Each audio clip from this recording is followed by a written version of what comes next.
السلام علیکم ناظرین، محمود ہلکیر کی جانب سے آپ سب کو خوش آمدید کہتے ہیں۔ ناظرین، ہماری ایک ریکویسٹ ہے کہ ہمارے چینل کو سبسکرائب کریں، لائک کریں اور بیل آئیکن پر کلک کریں تاکہ ہر وقت میڈیسن کے بارے میں آپ کو انفارمیٹیو ویڈیو ملتی رہے۔ تو ناظرین، آج بات کرتے ہیں نیوپریڈ 25 ملی گرام ٹیبلیٹ یعنی گولیوں کے بارے میں۔ اس کی کمپوزیشن کے بارے میں بات کریں گے، کن کن بیماریوں میں استعمال ہوتی ہیں، اس کی سائیڈ ایفیکٹ کیا ہے اور خوراک کا طریقہ، ہم اس دوائی کے بارے میں خوراک کا طریقہ بتائیں گے۔ تو ناظرین، یہ قیمت بھی اتنی مہنگی نہیں ہے، اس کی 182 روپے کی قیمت ہے اس کی۔ تو ناظرین، ویڈیو لاسٹ تک دیکھیے تاکہ آپ کو پتہ چلے، آخر تک ویڈیو دیکھیں تاکہ آپ کو پتہ چلے کہ یہ دوائی کن کن بیماریوں میں استعمال ہوتی ہیں۔ تو آئیے ناظرین، ویڈیو شروع کرتے ہیں۔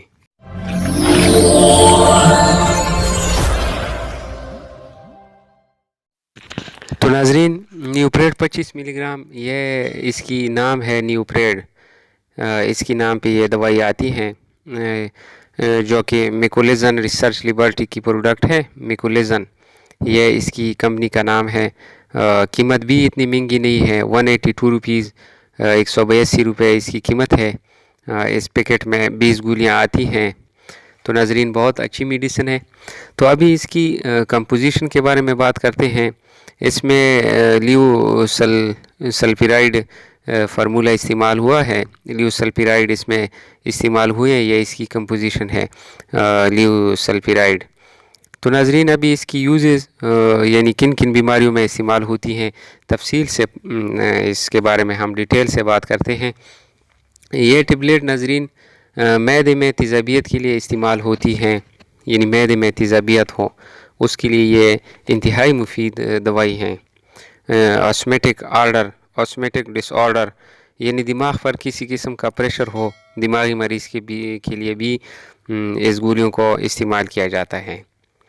اکیوٹ اینڈ کرونک شیزوفرینیا یہ ایک مینٹل بیماری ہے، اس میں بھی یہ دوائی استعمال کر سکتے ہیں۔ یہ میڈیسن جنسی ملاپ یعنی وقفے کو بڑھانے کے لیے بھی استعمال ہوتی ہے، یعنی جس کو میڈیکل زبان میں پری میچور ایجوکولیشن کہتے ہیں، اس کو بڑھانے کے لیے بھی یہ گولیاں استعمال کر سکتے ہیں۔ بہت زبردست میڈیسن ہے، عالمی ادارہ صحت نے اس کو اپروو بھی کیا ہے پری میچور ایجوکولیشن کے لیے، یعنی سیف طریقے سے اس کو اپروو بھی ہوئی ہے یہ دوائی عالمی ادارہ صحت سے۔ اس کے علاوہ یہ گیسٹرو ایسوفیجیل ریفلیکس ڈیزیزز یعنی شارٹ کٹ اس کی ہے GERD، یہ اس بیماری کو کہتے ہیں جس میں مریض کھانا کھانے کے دوران اعضائی نالی کی آخر میں ایک عضلہ ٹھیک طرح سے بند نہیں ہوتے ہیں، جس کی وجہ سے خوراک اعضائی نالی میں واپس آ کر ریفلیکس ہو جاتا ہے۔ تو جو اوپر والی نالی ہے جس کو ایسوفیگس نالی کہتے ہیں، تو ہڈ برن کا مسئلہ اس سے ہو سکتا ہے، تو اس کے لیے انتہائی مفید ہے گیسٹرو ایسوفیجیل ریفلیکس ڈیزیزز کے لیے۔ اریٹیبل باول سنڈروم کے لیے بھی استعمال کر سکتے ہیں اس دوائی کو، یعنی اس کی شارٹ کٹ ہے IBS، اریٹیبل باول سنڈروم یعنی چڑچڑاپن، آنتوں کی سنڈروم جس کو بولتے ہیں، IBS شارٹ کٹ ہے۔ تو ناظرین، اس کے بارے میں ہم تھوڑا بتائیں گے اریٹیبل باول سنڈروم کے بارے میں۔ یہ ایک ایسا مسئلہ ہے جو بڑی آنت کو متاثر کرتا ہے، یہ پیٹ میں درد، اپارہ اور آنتوں کی عادات میں تبدیلی کا سبب بن سکتا ہے۔ اس بیماری میں مبتلا لوگوں کو قبض کا مسئلہ ہوتا ہے، کسی کو اسہال کا مطلب ہے دست، یعنی دست ہو سکتا ہے، دست کا مسئلہ ہو سکتا ہے۔ یہ بیماری مردوں کے مقابلے میں خواتین کو دگنی ہوتی ہے۔ اس بیماری میں ڈاکٹر سٹول کے نمونے، خون کے ٹیسٹ اور ایکس رے یا کولونوسکوپی کرواتے ہیں تاکہ IBS کی ٹھیک تشخیص ہو۔ تو اس کے بارے میں یہ اریٹیبل باول سنڈروم کے لیے بھی بہت مفید دوائی ہے۔ ناظرین، ڈپریشن کے لیے یہ دوائی استعمال کر سکتے ہیں، یہ گولیاں استعمال کر سکتے ہیں۔ تو ڈپریشن یہ وہ بیماری ہے جس میں مریض غمزدہ اور نا امیدی محسوس کرتی ہیں اور شوق میں دلچسپی یا خوشی کھو جاتے ہیں، سونے اور کھانے میں دشواری ہوتی ہے، کام کرنے کو جی نہیں چاہتا۔ تو ایسے حالات میں مریض ذہنی دباؤ کے شکار ہوتے ہیں، جس سے ڈپریشن ڈس آرڈر بھی کہتے ہیں۔ تو ناظرین ڈپریشن کے لیے بھی یہ دوائی استعمال کر سکتے ہیں۔ اس کے علاوہ ناظرین مینٹل ڈس آرڈر، ذہنی خرابی کی بہت سی وجوہات ہیں۔ یہ بیماری خاندانی بھی ہو سکتی ہے، دماغی تکلیف اور چوٹ ذہنی خرابی کی باعث بنتے ہیں۔ الکوہل کا زیادہ استعمال کرنا، نشاور چیز کا زیادہ بے دریغ استعمال کرنا، غلط ادویات کا بے دریغ استعمال کرنا بھی ذہنی خرابی کا باعث بن سکتا ہے۔ تو ناظرین مینٹل ڈس آرڈر کے بھی یہ دوائی استعمال کر سکتے ہیں۔ تو ناظرین انڈائجیشن کے لیے بھی یہ دوائی بہت مفید مانی گئی ہے۔ انڈائجیشن یہ وہ بیماری ہے جس میں مریض کو بدہضمی ہو جاتی ہے، پیٹ میں تکلیف کا احساس ہو سکتا ہے، پیٹ پھلا ہوا محسوس ہوتا ہے، مریض الٹی کرنے لگتا ہے۔ تو ایسی حالت میں مریض کو جلدی کھانا نہیں کھانا چاہیے، جس کی وجہ سے دباؤ پڑتا ہے، جسے بدہضمی ہوتی ہے۔ تو مریض کو دیکھنا چاہیے کہ کن کن بیماریوں سے انڈائجیشن کا مسئلہ ہے، مثلا زیادہ چکنائی والے کھانے، تیز خوراک، مسالہ دار کھانا، سگریٹ نوشی، شراب پینا، دوائیوں کا زیادہ استعمال کرنا تو بدہضمی کا سبب بن سکتے ہیں۔ تو ایسی چیزوں کو مریض کو چاہیے کہ وہ ایسی چیزوں سے پرہیز کرے۔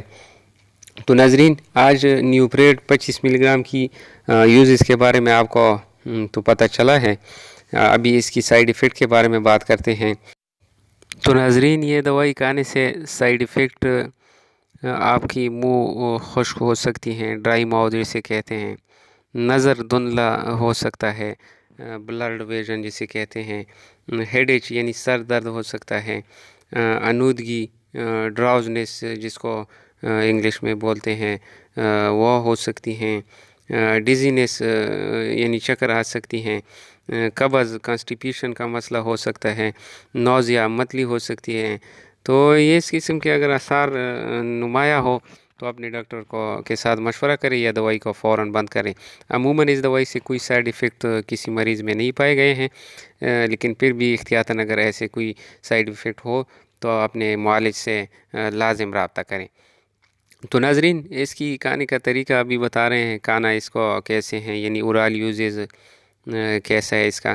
تو ناظرین یہ گولیاں آپ کھانے کے بعد ایک گولی روزانہ شام کے وقت جب سونے کے ٹائم آپ لیا کریں، ایک گولی شام کے وقت، ایک گولی روزانہ۔